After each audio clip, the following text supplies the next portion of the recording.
E aí galera, tudo bem com vocês? Vamos aí para mais uma edição do 6x1 Responde, que é aquele quadro onde basicamente vocês fazem perguntas e eu as respondo nesse vídeo. Então agora você confere esse vídeo aqui, né, com as perguntas que foram feitas na última edição e deixa nos comentários o seu questionamento para que eu possa responder em um próximo vídeo. Meu nome é Emerson Araújo, esse é o canal 6x1 e desde o início eu peço para você deixar o like no vídeo, se inscrever no canal caso ainda não seja inscrito e usar os comentários para deixar as suas opiniões. Lembrando que o vídeo é feito com o patrocínio do OneFootball, que é o maior aplicativo sobre futebol do planeta, com mais de 20 milhões de downloads. E hoje eu trago uma novidade interessante, tá? Que vou participar da Copa OneFootball, que vai ser realizada aí dia 22 de junho lá em São Paulo. E vai ser basicamente um torneio, uma mini Copa América aí entre 8 times de influenciadores digitais. Alguns desses participantes são bem conhecidos, né? Eu pelo menos imagino que a maioria de vocês conheça, tipo o Fred do Desimpedidos, Pyong Lee, Ju Canalha, Juninho Manela, Caio Lô, enfim, serão mais de 50 influenciadores aí da América Latina e certamente a gente vai ter ali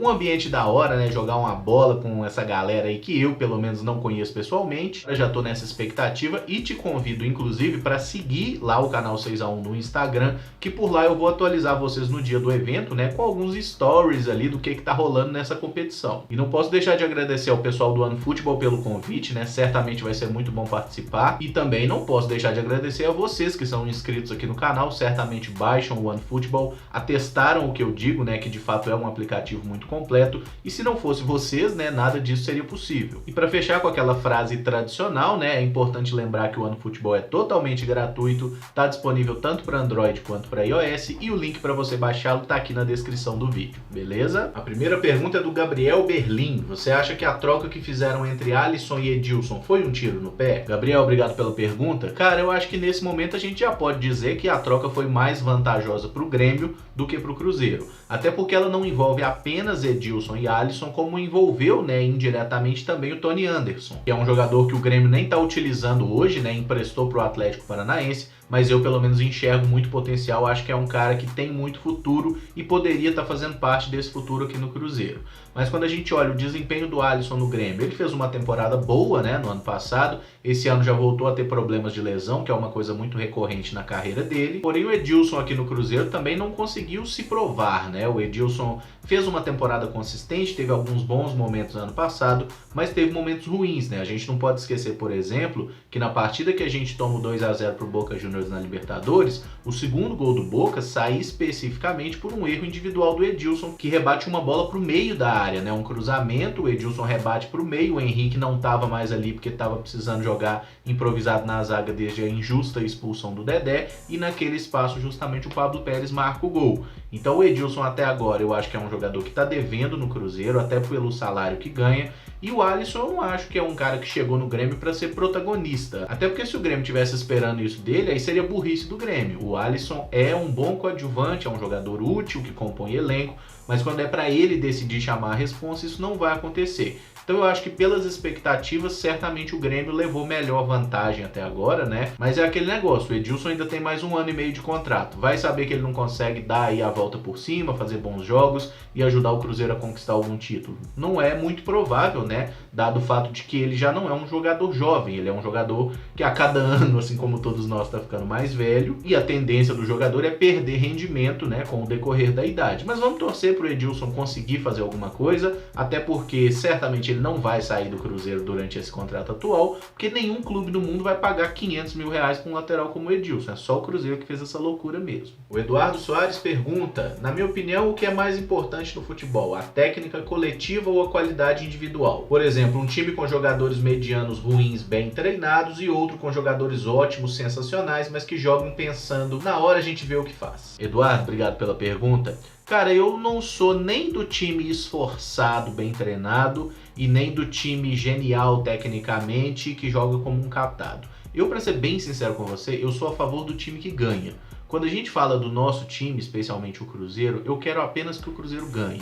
Eu não me importo muito com estética, com modo de jogo, com qualidade dos atletas. Claro que cada um de nós tem certas preferências, né? Por exemplo, eu gosto de ver times mais jovens, times que jogam com alta intensidade, que é uma coisa que o Cruzeiro não vem apresentando nos últimos anos. Não sou adepto aí de formações extremamente defensivas, Também não sou adepto de jogar time de índio, né, como o Abel Braga definiu em dado momento, aquele time que enche de atacante e foda-se, vamos ver o que dá. Eu gosto de times equilibrados e times que jogam muito intensos, assim, que estão correndo a todo momento, que não deixam o adversário em paz, que quando perde a bola querem recuperar a bola. Mas tudo isso são apenas preferências pessoais, porque a única coisa que eu de fato exijo, né, pelo menos não exijo porra nenhuma, mas o que eu quero ver no meu time é a vitória no fim das contas. Agora, se a gente estiver discutindo isso a um nível de conceito, né, independente do time em questão, tipo assim, se é para eu ver um jogo que não é de um time que eu torça, aí eu prefiro que o time seja menos qualificado tecnicamente, mas que tenha uma proposta de jogo bem definida. Mas aí tem um detalhe, né? Se você vira e fala assim, é um time de jogadores ruins executando uma proposta. Jogadores ruins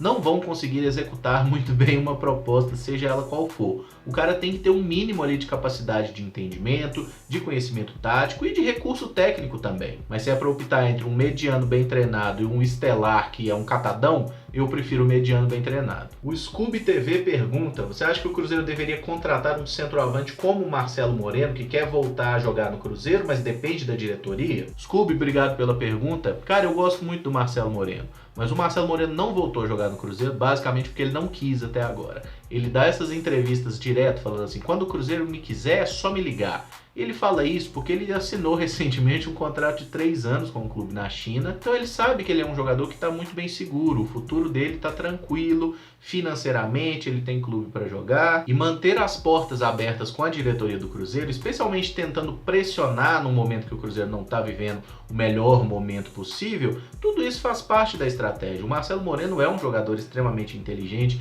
gosto demais dele, já trabalhei com ele como assessor e torço muito para que ele volte ao Cruzeiro um dia. Mas olhando para o nosso elenco hoje, especialmente para a figura do Fred, eu acho que o Fred é um atacante melhor que o Marcelo Moreno. E quando a gente olha para a questão do patamar salarial, o Fred e o Marcelo Moreno ganham muito, né? E são valores até bem parecidos. Inclusive na China o Marcelo Moreno ganha muito mais do que ganharia se estivesse no Brasil. Então assim, como são jogadores caros, jogadores que por característica não tem como jogar juntos, se a gente já tem um com contrato vigente, eu não acho uma boa ideia trazer o outro. Mas quando a gente olha para o futuro, né, o Fred tem contrato com o Cruzeiro aí até o final de 2020. Para 2021, por exemplo, poderia ser uma boa opção, sabe? Eu gosto muito do Marcelo Moreno, acho que ele ainda tem nada uns 4, 5 anos de bom futebol pela frente e acredito que sim, ele vai voltar a jogar no Cruzeiro um dia. Mas esse não é o momento e vale ressaltar que se fosse para trazer ele agora, não basta o Cruzeiro ligar. Tem que ligar, negociar, acertar salário, pagar um valor para o time da China. Os caras não pagam salário para o Marcelo Moreno e vão dar ele de graça para o Cruzeiro a qualquer momento. Então essas declarações do Moreno são basicamente jogar para a galera, sabe? E ele tem esse estilão mesmo, ele gosta dessas brincadeiras e tudo, mas acho que no fim das contas ele vai voltar para o Cruzeiro. Só não vai acontecer agora. O Paulo Pena fez uma pergunta grande aqui, mas basicamente o resumo é que ele tem conhecimento aí nessa parte de preparação física e ele fala que as pessoas criticam o Mano Menezes sem conhecer muito sobre fisiologia, de que essas quedas de rendimento que o Cruzeiro tem de tempos em tempos são basicamente para que o time alcance um mais alto nível de rendimento nos jogos de mata-mata. Ou seja, tem períodos que o time vai sentir mais para que possa render melhor na hora decisiva. Paulo, eu agradeço aí pela pergunta, inclusive porque me parece que você conhece muito mais do tema do que eu. Eu sou extremamente leigo nessa questão de preparação física, então eu não posso virar e falar assim, o que você está dizendo é totalmente certo ou totalmente errado. Agora, na minha avaliação, o que você fala faz bastante sentido. Especialmente porque em todos esses anos que a gente vê o Mano Menezes aí trabalhando no Cruzeiro, ele sempre tem priorizado esse time um pouco mais velho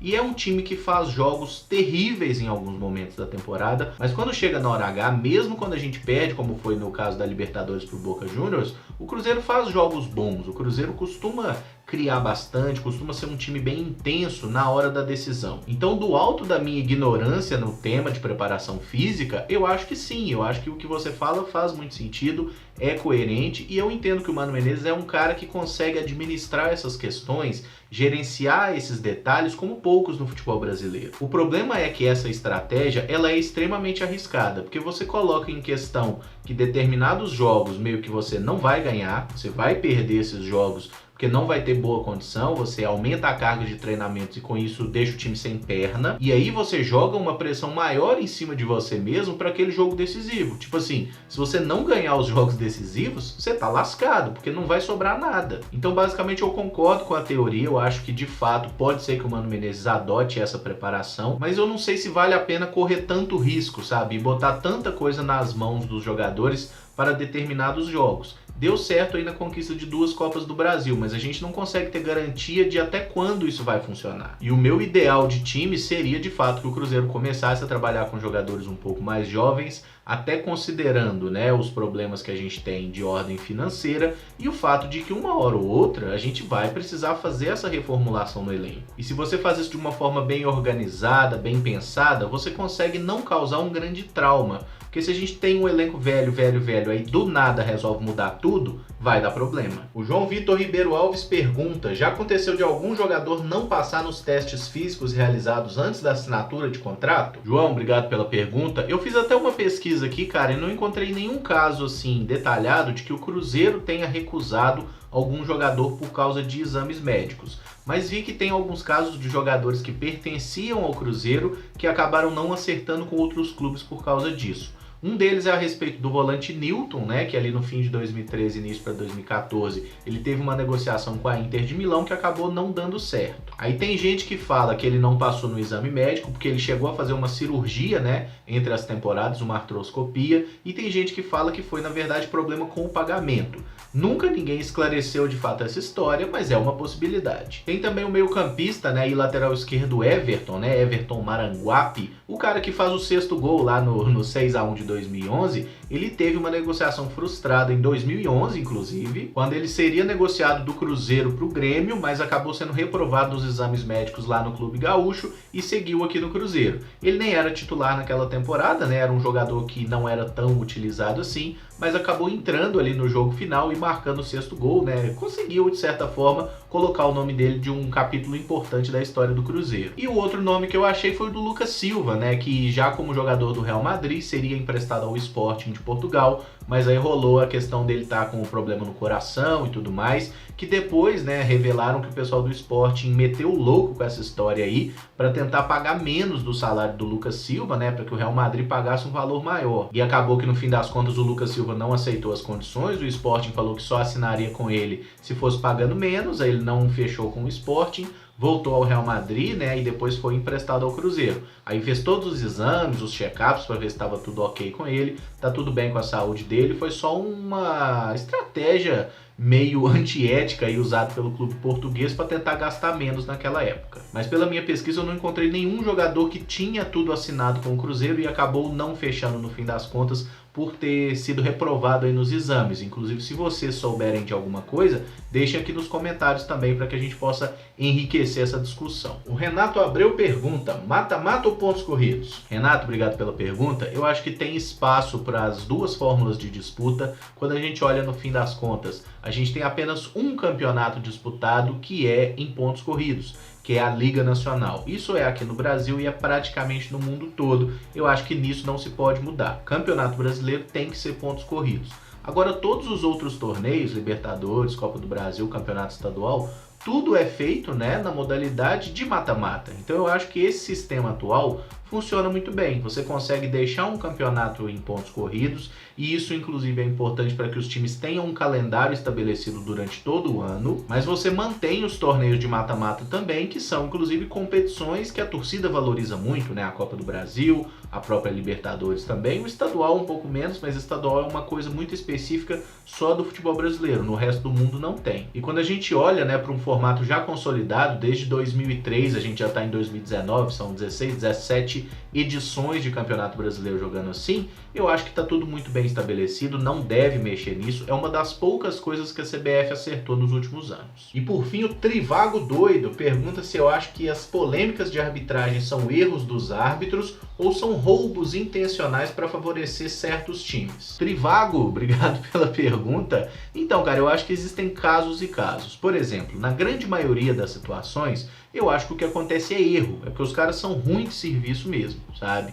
Agora, tem certos momentos, especialmente com alguns clubes específicos, que a gente vê que a situação passa dos limites do erro. E aqui eu dou um bom exemplo. Éber Roberto Lopes é um cara que sempre prejudica o Cruzeiro. Isso é uma coisa feita sistemicamente, todo jogo é assim. O Sandro Meirahit lá naquele episódio de 2010 do Corinthians e Cruzeiro, alguém vai falar que aquilo é erro? O cara vai errar 5 lances no mesmo jogo, sempre a favor do mesmo time? Eu não consigo acreditar que é erro. Mas da mesma forma, se a gente não tem prova, a gente não pode falar que é roubo. Então sempre vai pairar essa desconfiança, cara. Mas eu acho que na maioria dos casos, assim, é erro mesmo. Eu acho que os árbitros brasileiros especificamente, eles são muito ruins. A gente vê cada erro bizarro de bandeira, coisa de impedimento, e o VAR, inclusive, ele vai ajudar em alguns aspectos, assim. Mas a gente teve um jogo recente de Cruzeiro e São Paulo que tem uma câmera que mostra claramente o zagueiro do São Paulo cortando a bola com a mão, era um pênalti óbvio, e o juiz simplesmente não quis dar. A gente pode falar que é roubo? Não pode. Se a gente falar que é roubo, a gente tem que provar. Então a gente tem que seguir com a teoria de que é erro.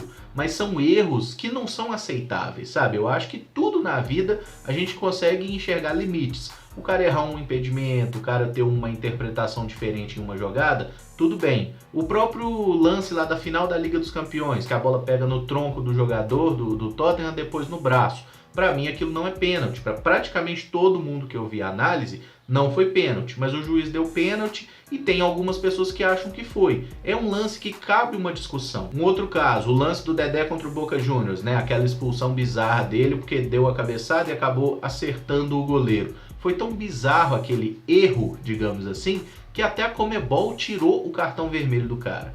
Isso sim, gente, é a maior prova de que o juiz fez uma merda muito grande. E acabou tendo, de certa forma, né, peso no resultado final da partida. E convenhamos, né, que especialmente quando a gente fala aí de clubes argentinos, a Libertadores do ano passado teve um monte de situação estranha, que a gente pode dizer o mínimo, e historicamente Boca Juniors e River Plate são clubes extremamente favorecidos aqui no futebol sul-americano, da mesma forma que aqui no Brasil Flamengo e Corinthians têm um favorecimento, da mesma forma que em campeonatos estaduais é muito comum que os árbitros errem mais a favor de Cruzeiro e Atlético aqui em Minas, e parte dessa história é aquele negócio assim, se um árbitro, um cara que está crescendo na profissão, se ele erra e prejudica um Cruzeiro, um Atlético, esses clubes têm força suficiente na federação para não deixar esse cara apitar mais. Agora, se ele erra a favor de um Cruzeiro, de um Atlético, vocês acham que um Boa Esporte, uma Caldense, vai ter essa força nos bastidores? Não tem. E essa é uma questão que acaba pesando muito para que esses erros de arbitragem sejam sempre a favor de quem tem mais grana ou mais influência. E no caso específico da Conmebol, a gente sabe que tem fatores externos, né? A gente já teve até gravação, Grondona, que era o presidente lá da AFA também falando,